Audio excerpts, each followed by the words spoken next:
Las carreteras soleadas y solitarias de México guardan un encanto particular, un horizonte que parece eterno, paisajes deslumbrantes y una tranquilidad que en ocasiones resulta inquietante. Pero también son testigos silenciosos de historias que rozan los límites de la realidad. Entre curvas peligrosas y rectas interminables, los camioneros enfrentan no solo los retos del camino, sino también lo desconocido. La soledad puede transformar un atardecer dorado en una amenaza latente, donde las sombras se esconden a plena luz del día y el calor del asfalto parece susurrar secretos. En el estado de Puebla, donde las montañas y los valles se entrelazan en una compleja red de carreteras, las historias de terror y misterio son frecuentes entre los camioneros. ¿Será la fatiga, la imaginación o algo más? Muchos lo atribuyen al folclore, pero otros, como los protagonistas de estas historias, saben que hay algo que desafía toda explicación racional. El pasajero inesperado. Mi nombre es Alfredo Torres, tengo 42 años y llevo más de 20 recorriendo las carreteras de México. Soy de Atlixco, Puebla, un lugar conocido por su clima templado y sus flores. Mi vida siempre ha sido sencilla: trabajo, casa y los ratos libres con mi familia. Nunca fui un hombre de supersticiones, pero lo que viví hace unos meses en la carretera que conecta Tehuacán con Zapotitlán Salinas me hizo reconsiderar muchas cosas. Esa tarde, el sol estaba en su punto más alto y el calor era sofocante. Había entregado un cargamento de azulejos en Tehuacán y volvía a Atlixco con el remolque vacío. La carretera estaba desierta, con solo el eco de mi motor rompiendo el silencio. Los cactus a los lados del camino parecían custodiar secretos antiguos, y una sensación de inquietud comenzó a instalarse en mi pecho sin razón aparente. Kilómetros después, divisé a un hombre caminando al borde del camino. Llevaba un sombrero de paja y una camisa blanca empapada en sudor. Pensé que sería un campesino o alguien que había tenido problemas con su vehículo. Frené y le pregunté si necesitaba ayuda. Me miró fijamente, con unos ojos que parecían demasiado oscuros para ser naturales, y asintiendo, subió al camión sin decir una palabra. Mientras avanzábamos, intenté entablar conversación. ¿Hacia dónde va, amigo?, le pregunté. Pero no respondió. Solo se limitó a mirar al frente, como si estuviera perdido en sus propios pensamientos. Comenzó a invadirme una sensación extraña, como si el aire dentro del camión se hubiera vuelto más denso. Pasaron unos minutos y, de repente, el hombre se giró hacia mí. Su voz era grave, casi un susurro. «No debiste detenerte». El corazón me dio un vuelco. Antes de que pudiera reaccionar, una sombra cruzó la carretera, obligándome a frenar de golpe. Miré hacia adelante, pero no había nada. Cuando giré la cabeza para mirar al hombre, ya no estaba. El asiento del copiloto estaba vacío, como si nunca hubiera habido nadie allí. Aceleré el camión, sintiendo que algo o alguien me observaba desde los espejos retrovisores. Los siguientes kilómetros los recorrí con el corazón en un puño, hasta que finalmente llegué a un paradero donde había otros camioneros. Les conté lo sucedido, esperando que se rieran o me dijeran que había sido producto de mi imaginación. Pero en lugar de eso, uno de ellos, un hombre mayor llamado Don Ignacio, me miró serio y dijo: «No eres el primero al que le pasa. Esa carretera tiene algo que no pertenece a este mundo». Lee el desierto de los ojos. Mi nombre es Ernesto Velázquez y tengo 35 años. Soy originario de Cholula, Puebla, una ciudad llena de historia y tradiciones. Desde joven me enamoré de la libertad que ofrece la carretera. No hay nada como el rugido de un motor y el paisaje cambiando frente a ti. Sin embargo, también aprendí que esa libertad tiene un precio: el cansancio, la soledad y a veces el miedo. Hace un par de semanas Me asignaron un viaje para llevar un cargamento de materiales de construcción a un pueblo remoto en la Sierra Negra. La ruta era complicada, con muchas curvas cerradas y barrancos peligrosos, pero lo que más me preocupaba era el tramo de desierto que tenía que atravesar. Aunque era de día, ese lugar siempre había tenido una atmósfera extraña. Salí temprano con la esperanza de cruzar el desierto antes del mediodía. El calor era sofocante y el sol parecía quemar cada centímetro del asfalto. No había señal de vida, ni otros vehículos, ni animales. Era como si estuviera conduciendo por un mundo desierto. A mitad del trayecto noté algo extraño.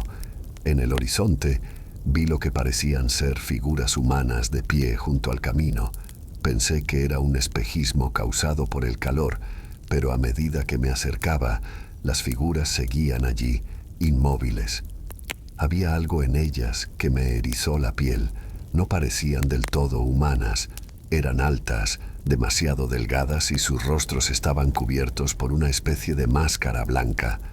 Intenté ignorarlas y seguir conduciendo, pero al pasar junto a ellas sentí un escalofrío recorrerme. Sus cabezas se giraron al unísono para seguir mi camión con la mirada. Aunque no podía ver sus ojos, sentí su mirada perforándome. Minutos después, el camino comenzó a llenarse de una niebla densa, algo completamente fuera de lo común en un desierto a esa hora del día. Reduje la velocidad, tratando de mantenerme en el camino.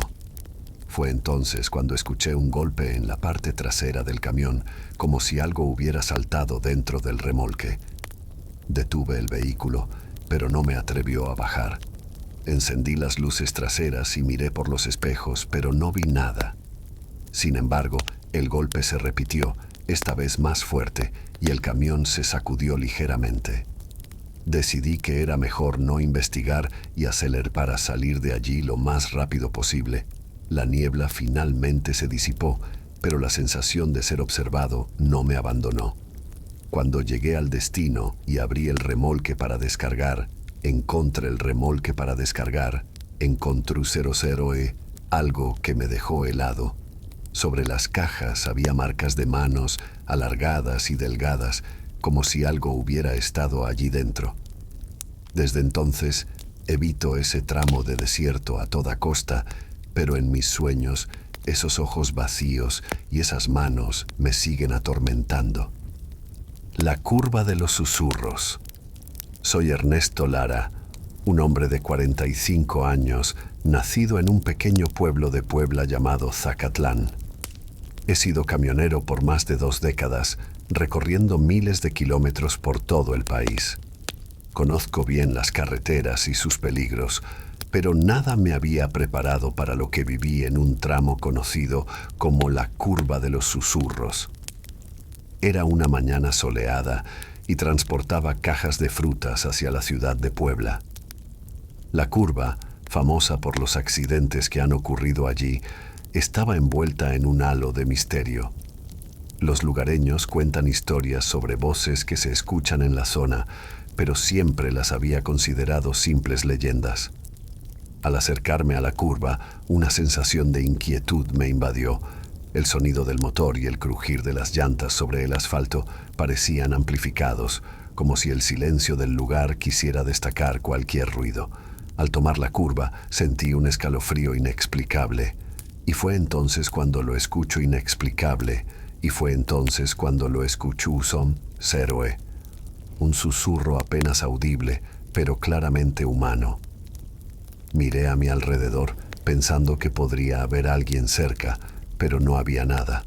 Los susurros se hicieron más fuertes, repitiendo mi nombre una y otra vez. Sentí que el volante se volvió más pesado, como si algo intentara detener el camión.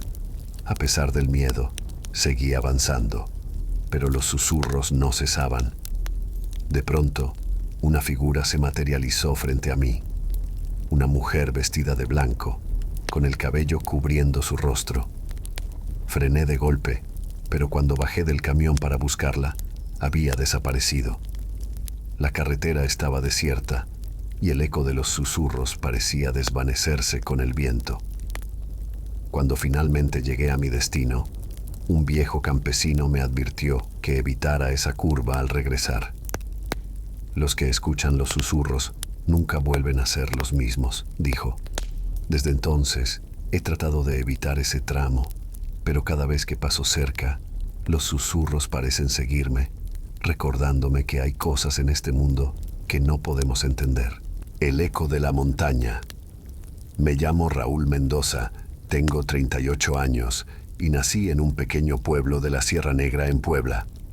Desde que era niño, los caminos serpenteantes de esta región han sido parte de mi vida. Mi padre también era camionero y me enseñó a amar y respetar la carretera, pero también me advirtió sobre los peligros que no aparecen en los mapas ni en las señales de tráfico. Hace un par de años me asignaron una ruta que cruzaba la Sierra Negra, transportando herramientas de construcción hacia un proyecto en un pueblo remoto. La carretera era estrecha y sinuosa, rodeada de árboles que parecían inclinarse hacia el camino, como queriendo atrapar a los que pasaban. El sol estaba a punto de ocultarse y una bruma ligera comenzó a descender por las laderas, envolviendo todo en un velo fantasmagórico. Casi a mitad del trayecto, el motor del camión emitió un sonido extraño, como si algo estuviera fallando. Decidí detenerme para revisar, pero todo parecía en orden. Al regresar a la cabina, noté que el ambiente había cambiado. El aire era más frío y un silencio absoluto reinaba a mi alrededor. Fue entonces cuando escuché el primer eco. Era un sonido bajo y profundo, como un murmullo que provenía de la montaña. Pensé que era el viento, pero pronto me di cuenta de que seguía un ritmo peculiar, casi como si alguien estuviera imitando los latidos de un corazón. Intenté ignorarlo y seguí conduciendo, pero el eco no desaparecía. Al contrario, parecía acercarse. De repente, el camión se apagó por completo en medio de una curva cerrada. Intenté encenderlo nuevamente, pero el motor no respondía. Mientras luchaba con las llaves, vi algo a través del parabrisas. Una figura oscura de pie en medio del camino. No podía distinguir sus rasgos, pero su presencia era abrumadora. Antes de que pudiera reaccionar, desapareció, como si se hubiera desvanecido en el aire. Finalmente, el camión arrancó y aceleró sin mirar atrás. Los árboles parecían cerrarse a mi alrededor y el eco de la montaña se transformó en un lamento que me acompañó hasta que llegué al siguiente poblado. Nunca volví a tomar esa ruta y hasta el día de hoy, el recuerdo de esa noche me persigue.